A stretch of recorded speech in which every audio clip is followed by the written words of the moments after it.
প্রবাসীদেরকে সব কিছু থেকে ট্যাক্স মুক্ত করতে হবে। আসিফ নজরুল স্যারকে আমি বলতে চাই, প্রবাসীদেরকে সব কিছু থেকে ট্যাক্স মুক্ত করতে হবে এবং প্রবাসীদের পরিবারের জানমাল সব কিছু নিরাপত্তা নিশ্চিত 100% করতে হবে। কেন আমি কথাগুলো বলতেছি, আপনারা ইদানিং দেখতেছেন অনলাইনের মধ্যে ইদানিং যেটা বেশি হচ্ছে, প্রবাসীরা বিভিন্ন ধরনের হয়রানির শিকার হতে হচ্ছে বিমানবন্দরে গেলে। শুধু সেটা না, বিমানবন্দরের বিষয় না, বিদেশের যতগুলা কাজকর্ম আছে আসার জন্য সব কিছু থেকে শুরু করে এ টু জেড সব কিছুতে তাদেরকে হয়রানি বুক করতে হচ্ছে। কেন এত হয়রানি প্রবাসীরা বুক করবে?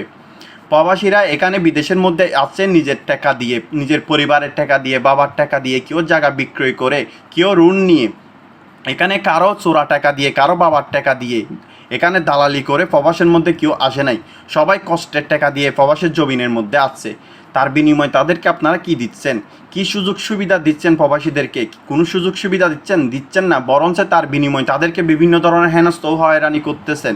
প্রবাসীরা কি এখানে কি সফর করতেছে, আরামদায়ক করতেছে? তারা এই বিদেশের মধ্যে যুদ্ধ করতেছে দেশের জন্য, পরিবারের জন্য।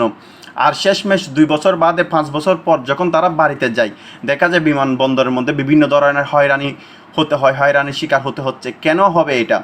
এটা আপনাদেরকে যে জায়গার মধ্যে, বিমানবন্দরের মধ্যে প্রবাসীদের সম্মান, সব কিছু মালামাল, সব কিছু নিরাপত্তা থাকবে, নিরাপত্তা নিশ্চিত হবে, সেই জায়গার মধ্যে দেখা যাচ্ছে তাদের রাখিসের মধ্যে সামান নেই। কেন তাদের সামান হারিয়ে যাবে? যদি বিমানবন্দরে যদি তাদের সামান যদি না নিরাপত্তা না থাকে, এত বিজিবি ল্যাব পুলিশ থাকার পরে, তাহলে কোন জায়গায় প্রবাসীরা নিরাপত্তা থাকবে? আমাকে একটু বলুন, কোন জায়গায় গেলে তাদের সামান নিরাপত্তা থাকবে? আমরা এখান থেকে কেন মোবাইল একটার থেকে 2টা নিতে পারবো না? বাংলাদেশের মধ্যে অবৈধভাবে সামান যাওয়ার কিন্তু সুযোগ সুবিধা রয়েছে, কারণ সেটা বাংলাদেশ। আর সৌদি আরব বলেন, ওমান বলেন, কাতার বলেন, কুয়েত বলেন, আবুধাবি বলেন, মালয়েশিয়া বলেন, আমেরিকা বলেন, লন্ডন বলেন, কানাডা বলেন, এগুলার থেকে যে আপনার অবৈধ সামান আসবে সে আশা করিয়েন না। কারণ এখানে যতগুলো সামান আছে সবগুলো হচ্ছে রিগেল, এবং ট্যাক্সের মাধ্যমে আমরা ক্যাশ টাকা দিয়ে মোবাইলগুলো কিনে নিয়ে যাচ্ছি। তাহলে একটা মোবাইলের জন্য কেন আবার 20,000 টাকা ট্যাক্স দিতে হবে? আমাকে একটু বলুন। কেন 15,000 টাকা, 20,000 টাকা একটা মোবাইলের জন্য ট্যাক্স দিতে হচ্ছে আজকে? কেন প্রবাসীদেরকে এভাবে হয়রানি করতেছেন? স্বর্ণে থাকতেছে না, স্বর্ণ হারিয়ে যাচ্ছে। কেন রাখিস থেকে স্বর্ণ হারিয়ে যাচ্ছে? মোবাইলের প্যাকেট আছে কিন্তু প্যাকেটের ভিতরে মোবাইল নেই। কাপড় চোপড় থেকে বিভিন্ন ধরনের সেনিয়র পোটোরও যদি আপনারা আপনাদের স্ত্রীর জন্য কিনতে না পারেন, প্রবাসীদের সেনিয়র পোটোরও দেখতেছি আপনারা রোকায় ফেলতেছেন। এই ধরনের হয়রানিগুলো কেন করতেছেন? প্রবাসীরা কি আপনাদের বনি আছে নাকি আপনাদের বোন নিয়ে আসছে? কেন এত মগের মুল্লুক নাকি? সব কিছুতে প্রবাসীদেরকে কেন এত টানাটানি করতেছেন?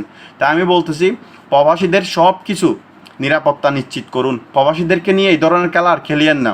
প্রবাসীরা অনেক কষ্ট করে বিদেশে আসছে, তারা দেশের জন্য বিদেশ করতেছে, তারা দেশের জন্য, পরিবারের জন্য বিদেশে এসে যুদ্ধ করতেছে। বিদেশ এখন, প্রবাস এখন আগের মতো কোনো সুযোগ সুবিধা নেই। তাই আমি হাত জোর করে অনুরোধ করব, আপনারা এই ধরনের প্রবাসীদেরকে বিভিন্ন ধরনের হেনস্থ হয়রানি করবেন না, এগুলোর থেকে আপনারা বিরত থাকুন।